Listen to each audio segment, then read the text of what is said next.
Movie की शुरुआत में आयरिस को दिखाया जाता है जो अपने यंग सन मैटियो के मरने की वजह से काफी दुख में है, जो कि एक फैमिली हाइकिंग ट्रिप के दौरान मारा गया था। वो उसकी डेथ साइट को विजिट करती है और दुख से भरी हुई पहाड़ से छलांग लगाने के बारे में सोचती है। अचानक एक आदमी आता है जिसने अपना नाम रिचर्ड बताया और उससे चंद मिनट बाद बात करने के बाद आयरिस अपना इरादा बदल देती है।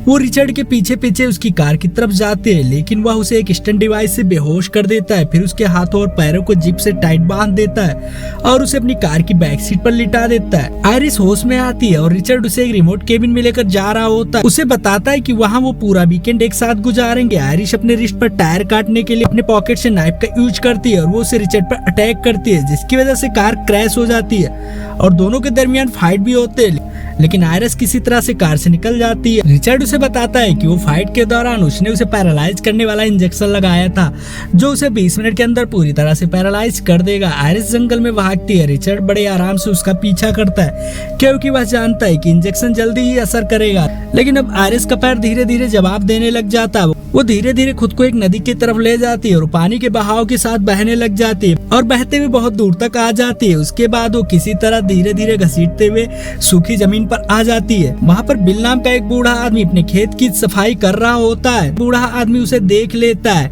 आयरिस उसके क्वेश्चन के जवाब में अपनी आंखें झपकाते हुए बातचीत करने की कोशिश करती है। वो हाँ के लिए एक बार पलक को झपकाती है और ना के लिए 2 बार पलक को झपकाती है। वो आदमी उसे अपने घर पर ले जाता है और 911 पर फोन कर देता है। जब रिचर्ड आता है और अपना नाम एंड्रू बताता है और कहता है कि वो अपनी बीवी को ढूंढ रहा है। बिल ने आयरिस के बारे में नहीं बताया, जो कि सोफे के पीछे लेटी होती है, क्योंकि उसे एंड्रू पर भरोसा नहीं होता। वो 911 पर कॉल करता है, लेकिन एंड्रू उस पर अटैक करके उसे मार देता है और घर को आग लगा देता है। आयरिस को अपने हाथों में फिर से मूवमेंट फील होती है और वो ब्लाइंड कोट को खींचकर रिचर्ड को अपने प्रेजेंस के बारे में बताती है। वो उसे घर से बाहर ले जाता है और बिल के ट्रक में उसे वहां से ले जाता है, क्योंकि 911 रिस्पांस टीम घर की तरफ बड़ी तेजी से आ रही होती है। रिचर्ड फ्यूल भरने के लिए एक सर्विस स्टेशन पर रुक जाता है और आयरिस, जिसका जिस्म धीरे धीरे पैरालाइज से ठीक हो रहा होता है, ट्रक का दरवाजा खोलने की नाकाम कोशिश करती है। तब तक वहाँ पे रिचर्ड आ जाता है और वो गाड़ी लेकर वहाँ से निकल देता है। वहाँ पर खड़ी एक महिला को इन दोनों के ऊपर शक होता है और वो उन्हें बड़े ध्यान से देख रही होती है। रिचर्ड बिल के ट्रक को लेकर अपनी कार के पास आता है, जिसका एक्सीडेंट हो गया होता है। वो उसे खींचने के लिए आपस में जोड़ रहा होता है। तभी वहाँ पर पुलिस आ जाती है और वो रिचर्ड से पूछता है कि यहाँ पर क्या हो रहा है। रिचर्ड कहता है कि उसकी बीवी का नशे की हालत में एक्सीडेंट हो गया होता है। ऑफिसर को यकीन नहीं आता। जब वो आयरिस से बात करने की कोशिश करता है, रिचर्ड उसे मार डालता है। रिचर्ड खुद को और आयरिस को एक स्मॉल बोट पर ले जा रहा होता है। यहाँ से अपने जंगल वाले फार्म हाउस पर ले जाना चाहता है, लेकिन बोट में आयरिस एक चाकू पकड़ती है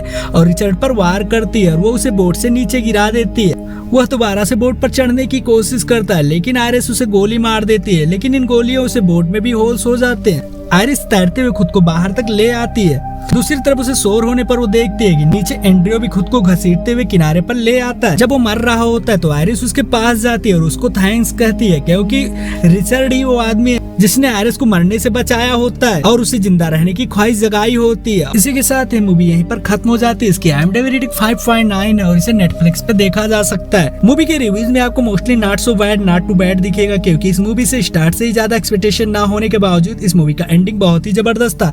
यह एक हॉरर मूवी नहीं बल्कि वायलेंट थ्रिलर मूवी है। इस मूवी में कोई स्कैरी सीन है, लेकिन यह गुड थ्रिलर मूवी है और फिल्म की कहानी भी अच्छी है। आयरिस और रिचर्ड की एक्टिंग भी जबरदस्त है। तो आपको मूवी का एक्सप्लेनेशन कैसा लगा कमेंट करके जरूर बताइएगा।